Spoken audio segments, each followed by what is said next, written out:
Empowering educators is fundamental in creating a positive and engaging environment for children to learn and enjoy learning.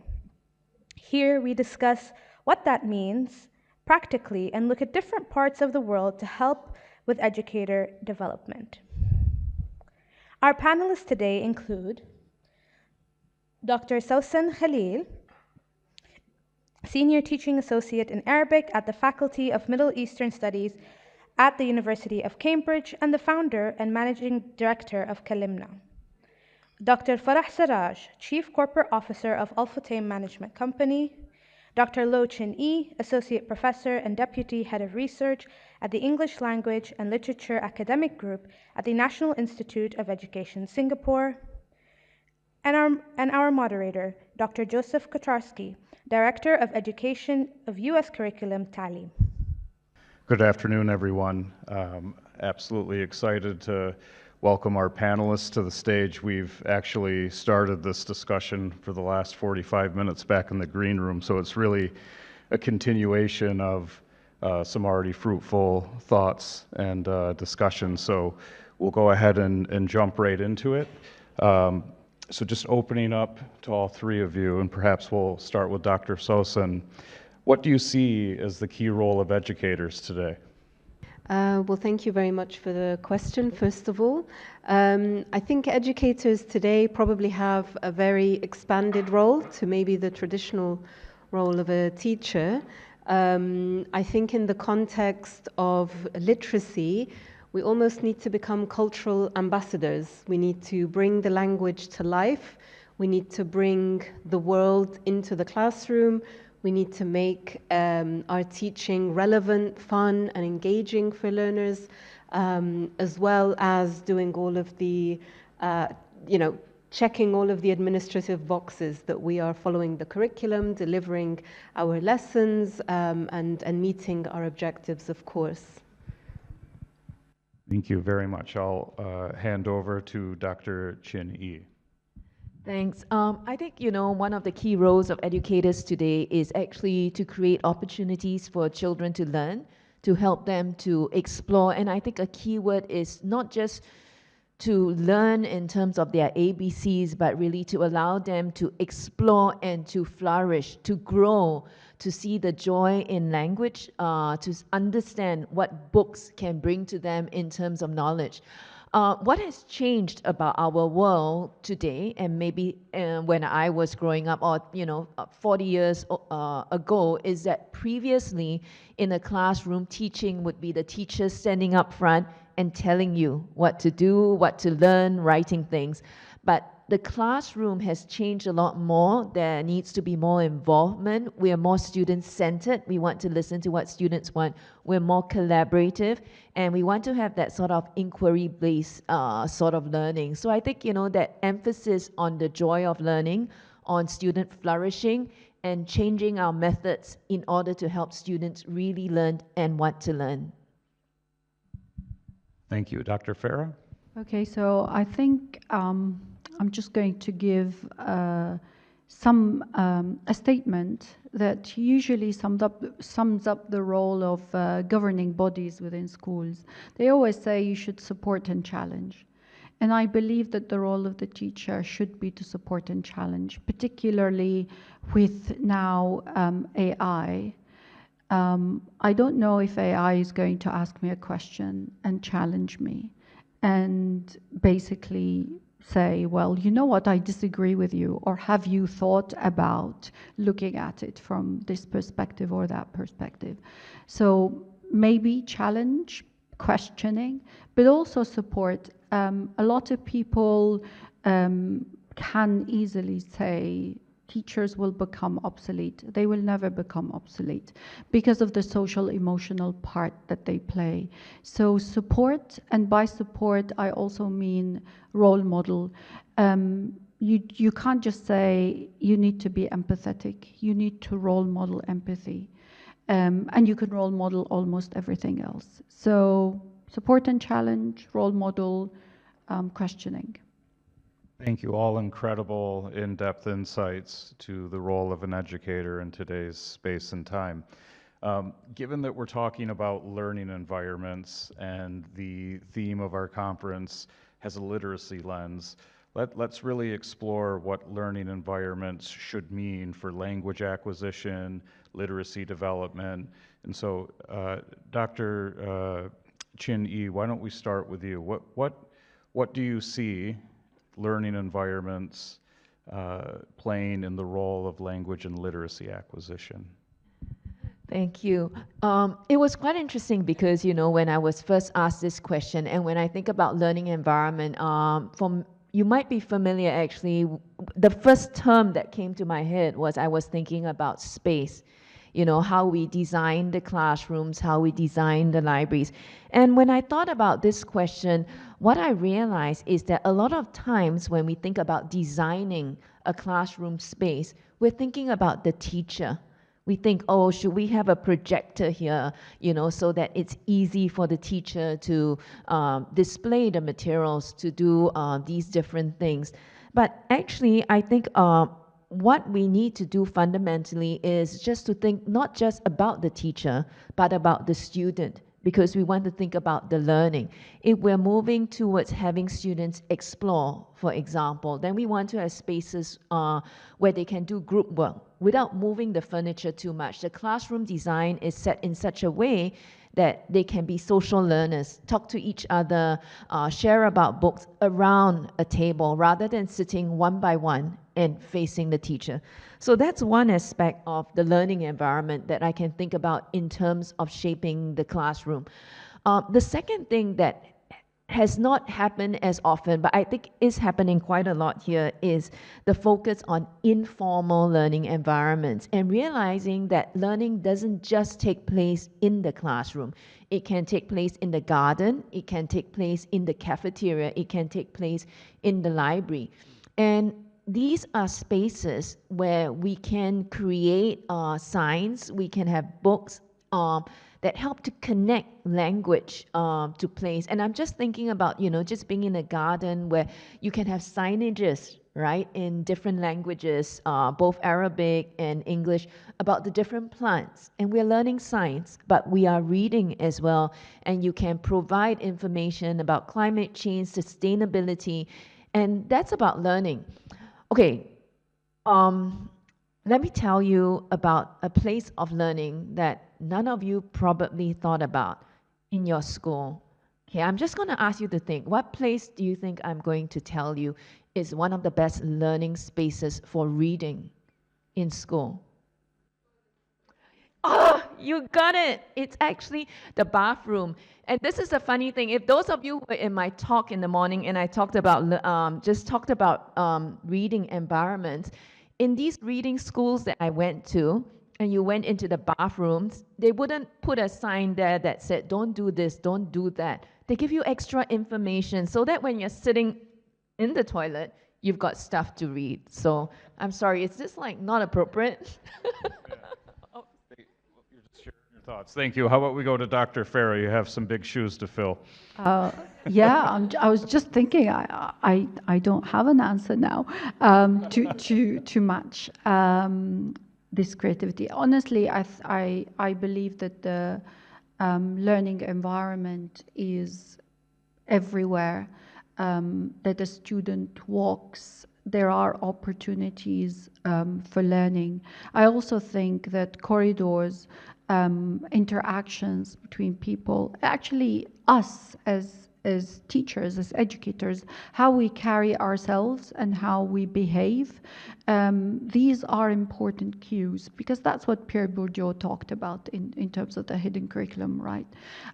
So the learning environment is everywhere.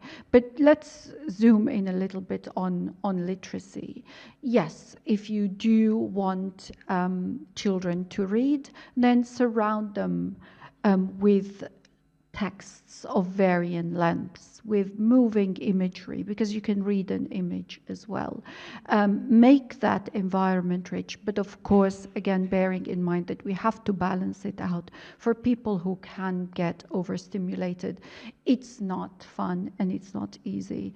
But I say, work with your students, try and identify what they like, and create the spaces for them. Because for some students, the quiet, bland kind of space is the best kind of environment too.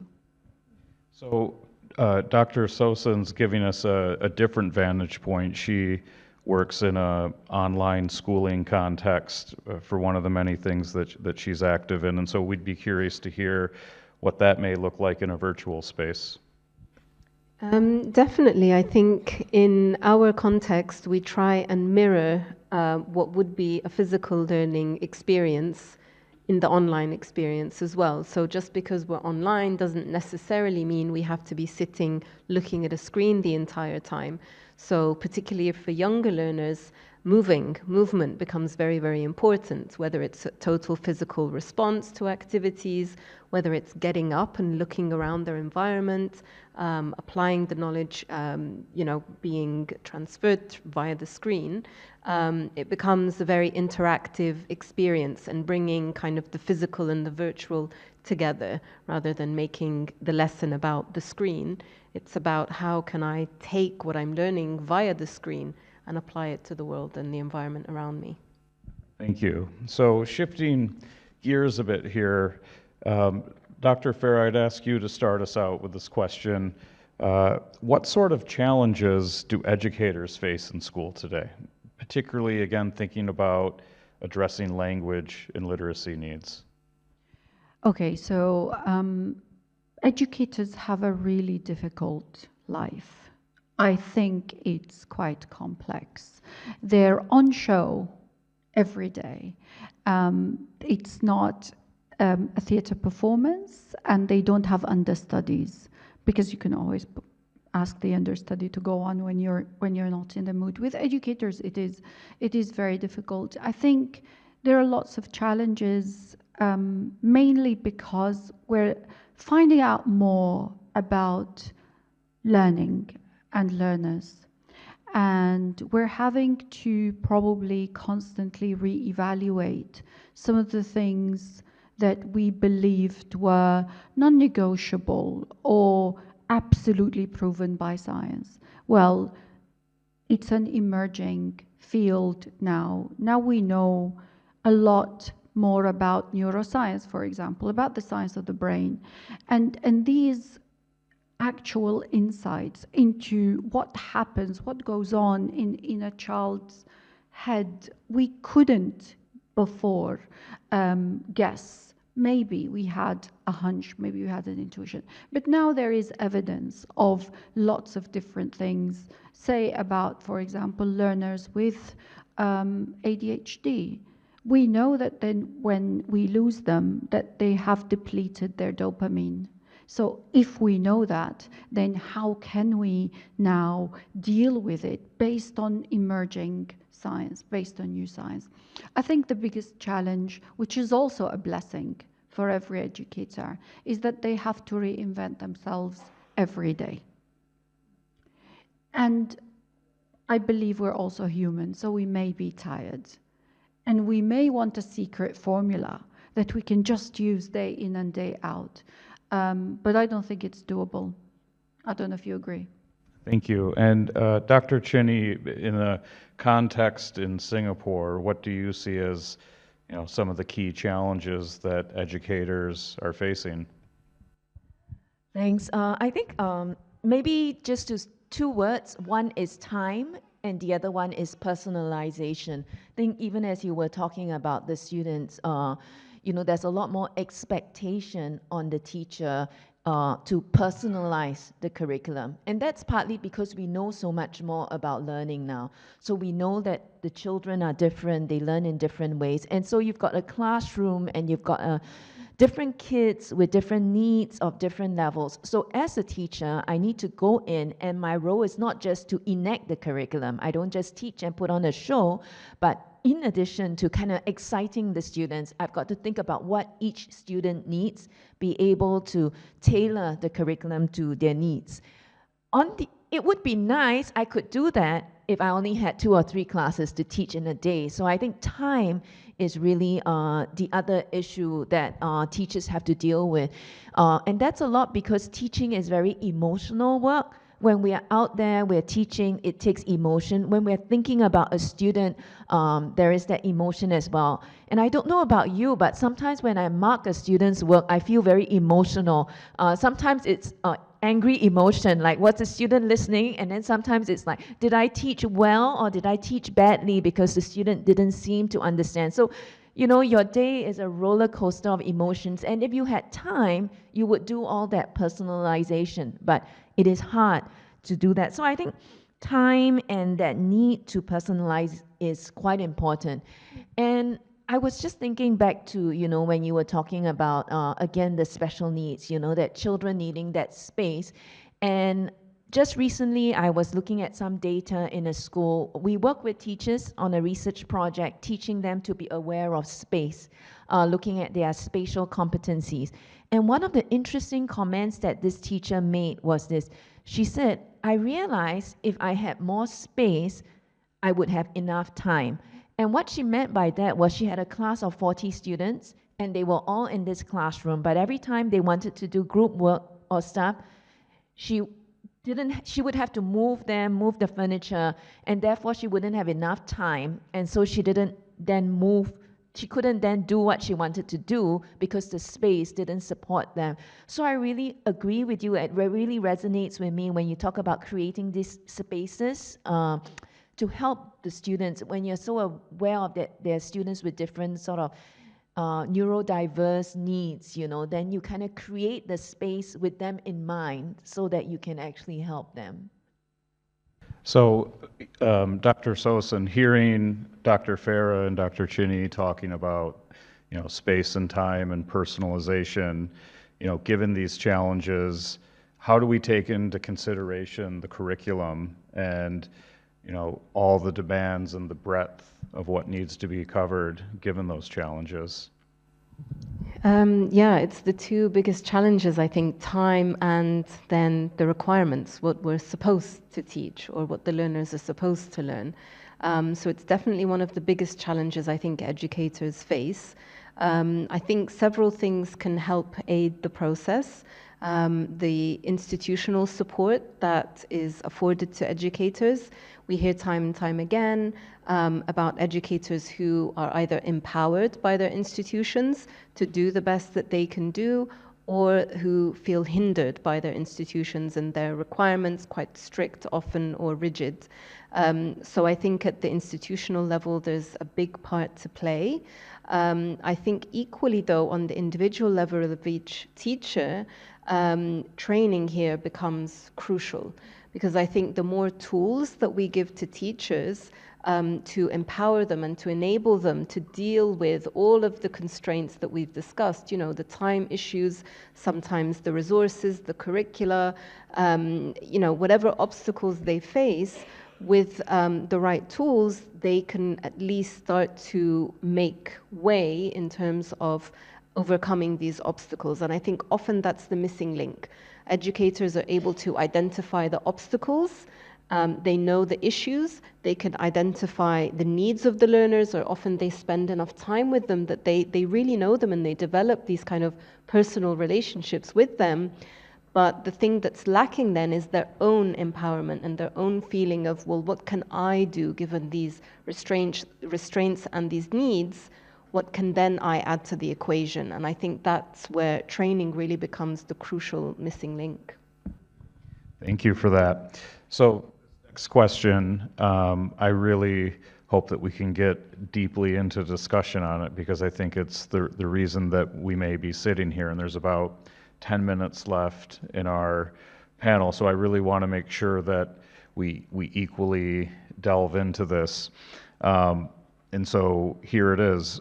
What are the challenges faced by teachers with multilingual students and those where the language of learning is English and it's not their mother tongue? It's a very complex question indeed, and that's why we'll spend 10 minutes addressing it between the three of you. Why don't we start with Dr. Farah? Thank you. Thank you. So yes, it is a question that perhaps needs its own panel or set of panels. But, and again, this is a personal opinion. I believe that language development is key to cognition. And I sort of believe that also it's a building block. So when you develop linguistically, you make sense of the world around you. When you make sense of the world around you, you start drawing conclusions and also becoming your own person, trying to make it all make sense to you. And then you add to it. And that's, I believe, how human development works and has been working. When we lose the ability to develop a language, and it has often, by the way, philosophically been asked, if something does not have a name, does it actually exist? So when we miss the language, we don't know what a concept means because we linguistically don't have the tools to unpack that concept, then this impairs the learning. In my view, I'm a big advocate for mother tongue development. I believe that we should master our mother tongue before we can move on to other languages. It can happen simultaneously. You can be brought up as a bilingual and two languages can be developed equally. But we do need to understand that something has got to give with that. I know there are lots of families where the mother speaks a language, the father speaks a language, and the children speak the two languages equally well.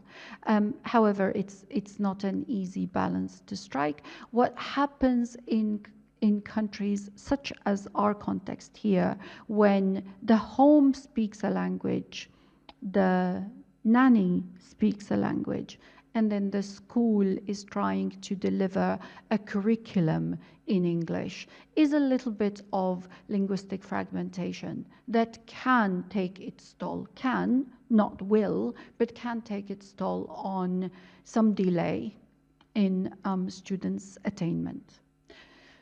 No answer, sorry. No, it's very, very insightful and reflective. I really appreciate the scope for fragmentation because that is a big reality when you're cutting across different cultures and identities.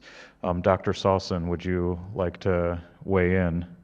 Sure. I think it's probably one of the most pertinent questions. In so many of our environments, I think bilingualism has almost become the norm rather than the exception. And so looking at ways to address that type of learning environment is, I feel, the new frontier for us. It's really how do we balance both? We can argue forever about the importance of one over the other, but at the end of the day, we have arguments for the importance of both, if not more, languages. In my particular context in the UK, we have, for example, the wider language of society is English. And then the majority of our children are exposed to Arabic either in the home or through our classes. And so what you find is each classroom, every single group, you have such varying degrees of linguistic ability. In our context, it's with Arabic. And so this is one of the biggest singular challenges that we face. And I find, again, coming back to my earlier point about training, so one of the, the most, I guess, impactful tools that we can arm ourselves with as educators is training. It's being able to voice these obstacles that we face, that a lot of us will face in terms of the linguistic abilities of our students. We all face this, it's the reality. But then what's one person doing that can help me? What's another person facing that I can help them with? So learning about differentiation, learning about, the different linguistic abilities and how to address them and how to progress within that environment, I think is a big challenge. It's something that we don't talk about enough. But again, I'm a big advocate of training and sharing experience. Hopefully we get there through that. Thank you. Dr. Chin Ee. Thanks. I mean, I think, growing up in a multilingual environment such as Singapore, I really think that language learning is very important, and that not just language learning, but understanding that reading and being able to communicate in more than one language is quite key. I mean, you learn your own language, you learn another language, and I think you also need to learn that language encapsulates culture. So, like one of my Malay colleagues, he explained to me, in English it's just rice. But in Malay, you've got nasi, padi, bersel, like 3 words for rice, because it is a culture where rice is so important that they have 3 different states of rice. And I think we need to understand that when we learn different languages, that is the value for our children, that when they learn these different languages, they begin to see the world and they are more global because they are multilingual. So one of the challenges we have in Singapore, of course, is a slightly different challenge. I mentioned it this morning about them not having enough mother tongue support. So maybe I had written down a list of possible strategies of how to empower educators. And I do agree with you that teacher training is really one of the most important things. But outside of teacher training, I thought one of the things that might be nice is I attended the Reading for Pleasure Teachers as Readers Club, and they do it in English, but we could have one in Arabic too. And that would be something that would support teachers and empower them, because you have a group that you can go to online and just talk about your Arabic teaching, right? Recommend books to each other to support each other. I saw outside that some of the booksellers were selling translated books, English books translated to Arabic. Again, we know that children pick up those books because they're familiar with it. So that's a good strategy as well. I was going to say that, in our context where I'm not very good in Mandarin myself, it's actually quite difficult for me. It's difficult because I have to take time to read in Mandarin with my child. But there is a Mandarin app called Wawa Yaya, which is a little bit like Epic. You can have a subscription and it does read to you and read aloud. So I wonder if there are technologies that we can use to help parents or to help teachers, whether we can get students to listen to podcasts and videos to get them interested in the language. And this last one is an interesting one. It relates to English. I'm not sure about the Arabic technology for it, but we read this article and I got my students in my master's class to try it out. But basically, they went online and they used they used a generative AI app and asked the AI app to write a story. So the students were given prompts and then they wrote stories. And then after they wrote the stories, they exchanged the stories with each other to read the stories. So that's a way of kind of increasing the engagement, just thinking about using technology for reading. Right, so that's taken us to our end. I can't help myself as an educator, but the children that I work with who do not have English as a first language or their mother tongue, we always try to live by the mantra of giving themselves a mirror to look at themselves into, in a window to look out of to see others. And so it's really important for us that we engage our children with their identity and their heritage, and that by doing that, that will naturally guide them to really embrace the literature and the reading that they will take up as they grow up into adults. Okay, so I think we're at a juncture now where we'll be taking questions from the audience. And so if you have any questions for our wonderful panelists, I'm sure they would love to field them. I think we have one here. Hi, thank you so much for this panel. It was very insightful. I'm curious, what are your thoughts about how the COVID epidemic has caused quite a bit of a gap between students who commenced school quite like close to the pandemic and had their education disrupted, particularly those who were younger. Like there's some stats showing that they are like performing like under the baseline compared to previous generations, particularly among students who speak a different language at home than they are educated at school. And as educators, I was wondering if you guys have any insights into what can be done to bridge the gap and remedy this wound left in our youth. Thank you. Would anyone like to?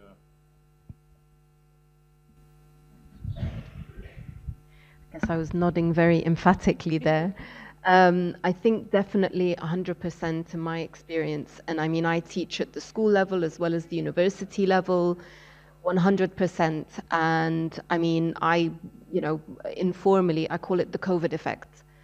100% there is a before and an after. It has impacted students at all levels, particularly with younger children. Some of the effective strategies that I've seen, particularly for younger children, well, let's say at the primary school stage, is in the UK context at least, the state actually giving additional funding, and it was actually called catch-up funding. So it was to allow schools to apply further interventions because they realized that there was this gap. At the university level, we see it all the time with kids coming in. They've never sat an exam because, for 2 or 3 years or whatever at the end of their school education, they didn't sit exams, for example. So they reach university and suddenly they've never had an exam. Or in the context of language teaching, they have never sat a written exam. They have never held a pen to paper under exam conditions. So we're seeing more and more of this, especially with the online effect. And although, I would advocate for the benefits in some cases of online learning, I think we are losing a lot of the traditional classroom skills that we perhaps took for granted pre-COVID. So definitely, I think there is an effect, but there are strategies to try and remedy that as well. Thanks. Yeah, I think another thing that is quite important was that what we learned from the pandemic was how important school was for many of these kids. Because in Singapore, we did a study on reading enjoyment for children and teenagers. And what we found was that during the pandemic, kids who didn't have a lot of books basically read less. And so, therefore they were disadvantaged. The COVID effect in that sense happened with them. But I think what this tells us is that we have to do a few things. We have to invest in the physical infrastructure and the time for teachers at school. Perhaps when working with certain age groups, especially the younger age groups, smaller classes, more time, more tutors, perhaps that could be a way to look at it. But I understand that budget is always one of the issues. But I think one of the things that maybe COVID has taught us is that online classes aren't such a bad thing for the older ones if we don't run them exactly like we do the offline classes. Having said that as well, what I've also noticed, because in the National Institute of Education, we do practicum observations, what I do notice is that teachers who like to lecture in class tend to then lecture online as well. So they bring their pedagogies from the physical classroom to the online classroom.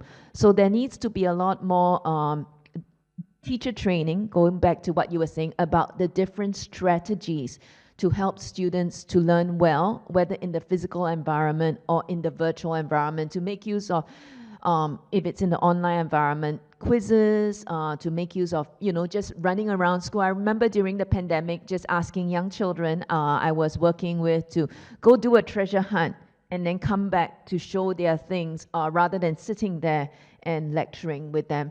So I think there needs to be investment in both the physical spaces as well as the online spaces, and even more importantly, the investment in helping teachers to know how to use these spaces. Because if you knew how to use the space, it would actually facilitate your teaching, and you could then spend more time concentrating on kind of the content knowledge because you had a space and you have certain things that are set up for you to make your teaching a little bit easier. Thank you very much for those insights. Are there any other questions from the audience that we'd like to ask our panelists?